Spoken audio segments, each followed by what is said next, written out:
అందరికి నమస్తే. సంక్రాంతి సీజన్ మొదలైంది కదా, కైట్స్ ఫ్లై చేయడం స్టార్ట్ చేశారా? పండగంటే సంతోషం, కానీ మన సంతోషం వేరొకరి ప్రాణాలు తీసేలా ఉండకూడదు. ఇదంతా దేనికి? Yes, Chinese manja. Chinese nylon and synthetic fibre coated with glass powder. అంటే దీంట్లో గాజు పొడి వాడతారు.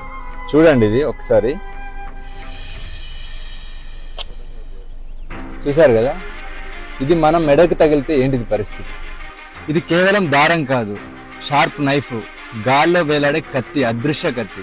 2-వీలర్ రైడర్స్ కి, యానిమల్స్ కి, బర్డ్స్ కి ఈ చైనా మాంజా తగిలి డీప్ కట్స్ జరిగి హెవీ బ్లీడింగ్ జరిగి ప్రాణాలు పోతున్నాయి. వీటి వల్ల చాలా మంది జీవితాలు నాశనం అవుతుంది. ఒక్క చిన్న సరదా ఎన్నో కుటుంబాల్లో తీరని శోకాన్ని మిగులుస్తుంది. ఇది నాన్ బయోడిగ్రేడబుల్, ఇది భూమిలో కలవదు, ఇది బ్యాండ్ థ్రెడ్. ఈ మాంజా ఎవరైనా ఇల్లీగల్ గా అమ్మితే మీ నియరెస్ట్ పోలీస్ స్టేషన్ లో రిపోర్ట్ చేయండి.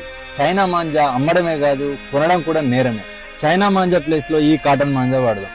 మరీ ముఖ్యంగా ట్రాఫిక్ అండ్ పవర్ లైన్స్ లేని దగ్గర ఓపెన్ గ్రౌండ్స్ లో మాత్రమే ఫ్లై చేద్దాం. పిల్లల్ని మాత్రం మీ ప్రెజెన్స్ లోనే కైట్స్ ఫ్లై చేయనివ్వండి. మీ సరదా ఎవ్వరికి శాపం కాకూడదు.